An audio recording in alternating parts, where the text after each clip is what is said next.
Last episode में हमने देखा था कि तेंगी एलेक्स से डर के भाग गया था, जिसके बाद एलेक्स ने जेनलुन को अपने भाई के साथ फाइट फिक्स करने का प्रपोजल दिया था, जिसके लिए जेनलुन मान गया था और वहां से चला गया था। जिसके बाद एलेक्स सेलेस्टियल पाथ से नीचे आ गया था क्योंकि उसे स्पिरिचुअल वर्ल्ड में अपर वर्ल्ड का रास्ता नहीं मिला था। अब जब एलेक्स सेलेस्टियल पाथ से नीचे आ रहा था तब फेंगवू अपने साथियों के साथ उसे मारने के लिए उसका पीछा कर रही थी, लेकिन एलेक्स सही समय पर सेलेस्टियल पाथ से नीचे आ जाता है। जिसके बाद वो दोनों ओल्ड मैन ब्रोंज गेट को बंद कर देते हैं, जिसके बाद वो एलेक्स को कुछ ट्रेजर देते हैं और उसके बाद एलेक्स सी किंगडम में आ गया था। अब आगे तो एपिसोड 100 की शुरुआत में हम अपर वर्ल्ड के एंशिएंट पैलेस को देखते हैं, जहां पर अपर वर्ल्ड की सभी टॉप फोर्सेस जैसे क्लैन सेक्ट से 7 मेंबर्स इकट्ठा होते हैं, जो सभी डिवाइन फ्लेम्स लेवल पर थे। और आज ये लोग यहाँ पर एक डिसीजन लेने आए थे, जिसमें ये लोग अपर वर्ल्ड के एक बंदे को लोअर वर्ल्ड में भेज के प्रिमोडियल रिकॉर्ड्स और बाकी खास ट्रेजर चुराना चाहते थे। अब उनमें से एक बंदा कहता है कि तो आप सबका क्या फैसला है, हमें अपर वर्ल्ड से किसको लोअर वर्ल्ड में भेजना चाहिए। इस पे एक दूसरा बंदा बोलता है कि अपर वर्ल्ड की सिचुएशन अब पहले जैसी नहीं रही है, क्योंकि पहले लोअर वर्ल्ड में अपर वर्ल्ड के लोगों का दबदबा था, इसलिए जो भी बंदा लोअर वर्ल्ड में जाएगा वो कम से कम डिवाइन फ्लेम लेवल पर होना चाहिए। ऊपर से ये मिशन सिर्फ 1-2 दिन का नहीं है, बल्कि ये सालों का मिशन है, इसलिए उस बंदे को अपने आप को सिचुएशन में ढालना भी आना चाहिए।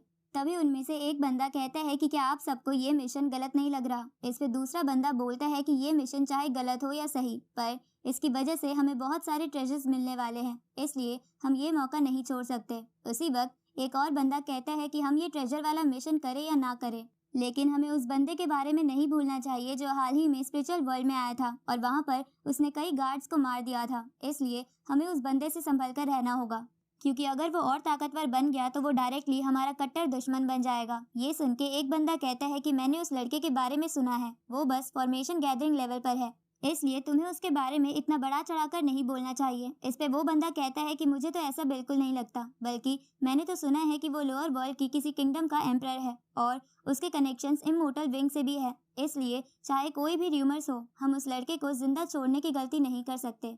ये सुन के सबसे पहले वाला बंदा बोलता है कि ठीक है, हम इस मिशन में उस बंदे को भी मारने का मिशन जोड़ देते हैं, लेकिन हम ये काम करेंगे कैसे। इस पे एक बंदा बोलता है कि मेरे पास एक वॉइड स्केलेटन बीस्ट है जो वेनरेबल लेवल पर है और वो ये काम कर सकता है। ये सुन के एक बंदा बोलता है कि ठीक है, हम ये दोनों मिशन पूरा करेंगे, जिसमें उस लड़के को मारने का मिशन टॉप प्रायोरिटी पर होगा और ट्रेजर्स इकट्ठा करना सेकंड प्रायोरिटी। इसके बाद वो सब वहां से चले जाते हैं। इस तरफ हम लोअर वर्ल्ड में सी किंगडम के पैलेस को देखते हैं, जहां एलेक्स अपने सेनापति 19 प्रिंस और रॉय को बुलवाता है और उनसे पूछता है कि तो आप लोगों ने क्या फैसला किया है, आप मेरे बाद किसे सी किंगडम का शासन संभालते हुए देखना चाहते हो। जिसपे सेनापति एलेक्स से कहता है कि आपको सी किंगडम के सभी लोग पूरा सपोर्ट करते हैं, ऊपर से कोई प्रॉब्लम होती है तो आप बड़े आराम से उसका सॉल्यूशन ढूंढ लेते हो और लोगों को एक साथ करके सी किंगडम की प्रोटेक्टिव शील्ड भी बना देते हो, जिसकी वजह से सभी के दिल में आप ही हो और मुझे नहीं लगता आपके जैसा रिप्लेसमेंट हम कहीं भी ढूंढ पाएंगे। इस पे एलेक्स सेनापति से कहता है कि मुझे इससे भी बड़ी प्रॉब्लम से डील करने के लिए अपर वर्ल्ड जाना है, जिसमें मुझे बहुत टाइम लग जाएगा, इसलिए आप मुझे रुकने के लिए फोर्स मत करो और बस इसका फैसला करो कि मेरे बाद गद्दी कौन संभालेगा। इसके बाद एलेक्स 19 प्रिंस से पूछता है कि क्या आप मेरी जगह लेना चाहोगे। इस पे 19 प्रिंस एलेक्स से कहता है कि मैं इस किंगडम में आपके जितना कंट्रीब्यूट नहीं कर पाऊंगा, इसलिए मेरा इस गद्दी पर बैठना सही नहीं होगा। इस पे एलेक्स 19 प्रिंस से कहता है कि तो आप मुझे किसी का नाम रिकमेंड कीजिए। ये सुन के 19 प्रिंस सोचने लगता है। तभी एलेक्स रॉय की तरफ देखता है, क्योंकि वो रॉय को अगला राजा बनाना चाहता था, लेकिन रॉय में अब भी इतनी हिम्मत नहीं थी कि वो खुद आगे आके सी किंगडम को प्रोटेक्ट करने का प्रॉमिस कर सके। तभी 19 प्रिंस एलेक्स से कहता है कि मैं आपको किसी बंदे का नाम बताना चाहता हूँ जो इस गद्दी के लिए बहुत लायक है। ये सुन के एलेक्स उसका नाम पूछता है तो 19 प्रिंस एलेक्स को बताता है कि उसका नाम सी हैंग है। तभी 19 प्रिंस की बहन भी एलेक्स से कहती है कि सी हैंग हमारे रॉयल बॉर्डर्स को अच्छे से गार्ड कर रहा है और उसे अच्छा खासा एक्सपीरियंस भी है, इसलिए वो इस गद्दी के लायक है। उसी वक्त सेनापति भी एलेक्स से कहता है कि हाँ, सी हैंग की रेपुटेशन भी लोगों के बीच काफी अच्छी है और वो जल्द ही वेनरेबल लेवल पर पहुंच जाएगा। तभी दूसरा सेनापति बोलता है कि मैंने सुना था कि आपको एम्परर चुनने से पहले पिछले एम्परर ने सी हैंग को ही एम्परर बनाने का सोचा था। ये सुन के एलेक्स कहता है कि ठीक है, मैं सी हैंग के बारे में अच्छे से सोचूंगा। उसी वक्त वहां पर एक गार्ड भागता हुआ आता है और एलेक्स को बताता है कि हमारे रॉयल बॉर्डर्स पर बनी कुछ सिटीज मुसीबत में हैं और आपको सी हैंग ने मदद के लिए बुलाया है। ये सुन के एलेक्स कुछ ही देर में रॉय के साथ उन सिटीज की तरफ निकल जाता है, जहां जाते हुए वो उसी सैनिक की बात सोचता है कि जिसने बताया था कि एक बर्ड बीस्ट ने उन सिटीज में 10,000 से भी ज्यादा लोगों को मार दिया है। और बहुत से लोग खतरे में भी है। उसी वक्त एलेक्स की नजर रॉय पर जाती है जो कुछ सोच रहा था। इधर रॉय रास्ते में लगी हुई फायर को देखते हुए एलेक्स से कहता है कि ये कोई मामूली फायर नहीं बल्कि डिवाइन फायर है, इसलिए वो बर्ड बीस्ट जिसके बारे में वो सैनिक बता रहा था उसके पास जरूर डिवाइन फायर है। पर मुझे ये सिचुएशन बहुत ही अजीब लग रही है क्योंकि एक डिवाइन फायर वाला बीस्ट ऐसे आम लोगों को क्यों मारेगा। मुझे ऐसा लग रहा है कि इसके पीछे कुछ बहुत बड़ा मोटिव छुपा है। साथ ही मुझे थोड़ा शक है कि आपको वहां बुलाने के लिए ही ये सब हो रहा है। ये सुन के एलेक्स रॉय से कहता है कि क्या तुमने ये सब खुद सोचा है या किसी और ने तुम्हें बताया है। इस पे रॉय कहता है कि ये सब मेरी ही सोच है। ये सुन के एलेक्स रॉय से कहता है कि पहले तो मैं तुम्हें अपने साथ नहीं लाना चाहता था, लेकिन अब लग रहा है कि मैंने तुम्हें अपने साथ लाकर अच्छा ही किया है। इस पे रॉय कहता है कि हाँ, आपने बिल्कुल सही कहा। इस सिचुएशन से मुझे बहुत कुछ सीखने को मिलेगा जो मैं सिर्फ कल्टीवेशन करके सीख नहीं सकता हूँ। अब रात होते होते एलेक्स सी हैंग के गार्ड पैलेस पर पहुंच जाता है जहाँ सी हैंग बाहर ही एलेक्स का वेट कर रहा था। अब एलेक्स सी हैंग से पूछता है कि यहाँ जो भी हुआ है मुझे डिटेल में बताओ। इस पे सी हैंग एलेक्स को बताता है कि हमें इस सिचुएशन के बारे में 10 दिन पहले पता चला था जब मैं अपने कुछ सैनिकों के साथ सीजी सिटीज को चेक करने गया था, लेकिन जब हम वहां पहुंचे तो उस सिटी के गेट पर कोई भी सैनिक नहीं था, जिसकी वजह से मुझे थोड़ा शक हुआ। इसलिए मैं सावधानी से अपने लोगों के साथ सिटी में चेक करने गया कि वहां क्या हुआ है, लेकिन वहां तो हमें कोई भी इंसान नहीं मिला, जबकि वहां की कोई भी चीज जरा भी नहीं हिली थी, जिससे ऐसा तो बिल्कुल भी नहीं लग रहा था कि कोई जबरदस्ती उन लोगों को लेकर गया है, बल्कि सिचुएशन तो ऐसी थी जैसे वो सब अचानक से गायब हो गए हो। इसके बाद सी हैंग बताता है कि जब मुझे उस सिटी में ऐसी स्ट्रेंज सिचुएशन देखने को मिली तो मैं सीजी सिटी के सबसे पास वाली सिटी में चेक करने गया, लेकिन उस सिटी में पहुंचने से पहले ही हम पर एक बर्ड बीस्ट ने हमला कर दिया, जहां हमने कुछ लोगों को तो अपने सामने अचानक से स्पिरिचुअल एनर्जी में कन्वर्ट होके खत्म होते हुए देखा था। इसलिए हम सभी लोगों ने वहां से भागने की कोशिश की, लेकिन मेरे अलावा वहां से कोई नहीं बच पाया। ऊपर से उस बीस्ट ने तो वहां के बाकी बीस्ट को भी नहीं छोड़ा और ऐसा लग रहा था कि वो बीस्ट 1 मिलियन लोगों को तुरंत ही निगल सकता है। इसलिए ऐसी सिचुएशन देखकर मैंने आपको मदद के लिए बुला लिया, लेकिन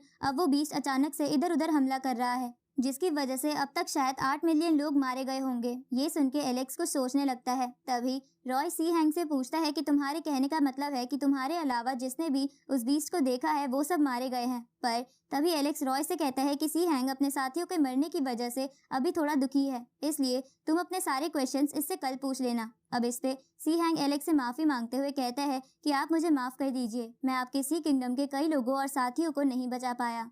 इसके बाद सी हैंग एलेक्स से कहता है कि आप आज रात हमारे रॉयल टेम्पल में रुक सकते हैं। ये सुन के एलेक्स सी हैंग से कहता है कि तुम्हें दुखी होने की कोई जरूरत नहीं है, मैं सी किंगडम के लोगों की मौत को जाया नहीं जाने दूंगा और जिसने भी सभी को मारा है मैं उससे हर एक खून की बूंद का बदला लूंगा। अब एलेक्स रॉय के साथ टेम्पल में आ जाता है जहाँ सामने एक मूर्ति थी। तभी रॉय एलेक्स से कहता है कि मुझे सी हैंग की बातों पर थोड़ा शक हो रहा है, पर तभी एलेक्स रॉय को इशारा करके चुप करा देता है और उससे कहता है कि उसने कई सारी मौतें देख ली है, जिसकी वजह से उसका दिल ऐसा हो गया है। उसी वक्त एलेक्स रॉय को टेलीपैथी के थ्रू बोलता है कि मुझे भी पता है कि यहाँ कुछ गड़बड़ है, पर मैं पहले किसी को अलर्ट ना करके आसपास की सिचुएशन को एनालाइज करना चाहता हूँ। अब एलेक्स रॉय से बोलता है कि अभी तुम आराम करो क्योंकि हमें कल बहुत कुछ करना है। इसके बाद वो दोनों रेस्ट करने लगते हैं, लेकिन तभी एलेक्स को वहां पर किसी स्नेक स्पिरिट के होने का एहसास हो जाता है, इसलिए वो रॉय के साथ टेम्पल के बाहर आ जाता है। उसी वक्त अचानक से वो पूरा टेम्पल आग में जलने लगता है और टेम्पल के अंदर से वो स्नेक बाहर आता है जो डिवाइन फ्लेम लेवल पर था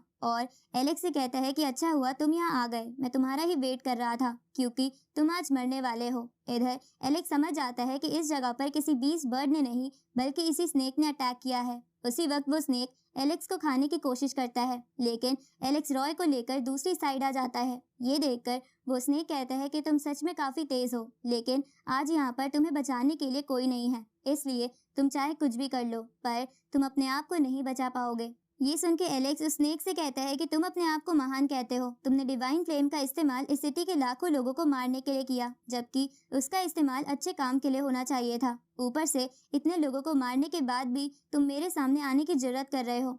इस पे वो स्नेक हंसने लगता है और वो एलेक्स से कहता है कि तुम बस एक चींटी हो और तुम मेरे जैसे गॉड के सामने कुछ नहीं कर सकते। आज मैं तुम्हें मार के तुम्हारी सुप्रीम बोन मेरे मास्टर के लिए लेकर जाऊंगा। उसी वक्त अब वो स्नेक एनर्जी बॉल से उन दोनों पर अटैक करने लगता है, जिससे बचने के लिए वो लोग इधर उधर भागते हैं। तभी एलेक्स रॉय से कहता है कि ये डिवाइन फ्लेम लेवल पर है और उसके बावजूद भी इसका एक मास्टर है, तो क्या तुम्हें इससे डर नहीं लग रहा है? इस पे रॉय कहता है कि थोड़ा डर तो लग रहा है क्योंकि इसके पास डिवाइन फ्लेम की पावर है, लेकिन डरने से कुछ नहीं होगा, हमें इससे लड़ना ही होगा। ये सुन के एलेक्स रॉय से कहता है कि मैं और सेनापति हमेशा सोचते थे कि तुम बहुत वीक हो, पर आज तुमने ये हिम्मत दिखाकर मुझे सरप्राइज कर दिया है। इसलिए चलो सबसे पहले इस केचुए को मार देते हैं और फिर देखते हैं कि क्या इसका मास्टर भी यहाँ आता है या नहीं।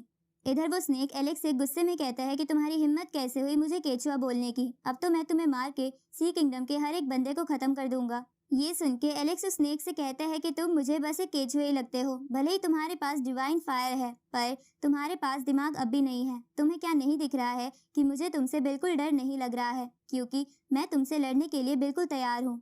ये सुन के वो स्नेक एलेक्स से बोलता है कि तुम लोअर लेवल के बस एक कीड़े हो, भले ही तुम आज किसी की भी मदद ले लो, पर तुमने मेरी इंसल्ट की है, तो आज चाहे कोई भी आ जाए मैं तुम्हें नहीं छोड़ूंगा। उसी वक्त एलेक्स अपना ब्रॉन्ज बॉक्स बाहर निकालता है और उसमें से फायर किंगडम की होली बर्ड बाहर निकलती है, जो तुरंत ही उस स्नेक की ज्यादा से ज्यादा एनर्जी निगल जाती है और बोलती है कि इसका टेस्ट तो सच में लाजवाब था और मुझे आगे ये कल्टीवेशन में हेल्प करेगा। अब इतनी कम एनर्जी हो जाने की वजह से वो स्नेक बहुत वीक हो जाता है, पर फिर भी वो खड़ा होते हुए एलेक्स से कहता है कि तुम अपने साथ इस होली बर्ड को भी ले आए। ये सुन के एलेक्स कहता है कि डिवाइन फ्लेम का नाम सुन के भी मैं बिना तैयारी के कैसे आ सकता था। उसी वक्त वो स्नेक फिर से आसपास की एनर्जी को एब्जॉर्ब करके ताकतवर बन जाता है और एलेक्स की तरफ बढ़ने लगता है, तो वो होली बर्ड भी अपने असली रूप में आ जाती है और स्नेक की बॉडी को नोच डालती है, जिसकी वजह से वो स्नेक अपनी एनर्जी से होली बर्ड पर अटैक करने की कोशिश करता है, लेकिन होली बर्ड उसका मुंह बंद कर देती है और उस पर अपनी फ्लेम से अटैक करती है, जिसकी वजह से वो स्नेक नीचे जाके गिरता है। पर वो फिर से खड़ा होकर होली बर्ड को मारने की कोशिश करता है, लेकिन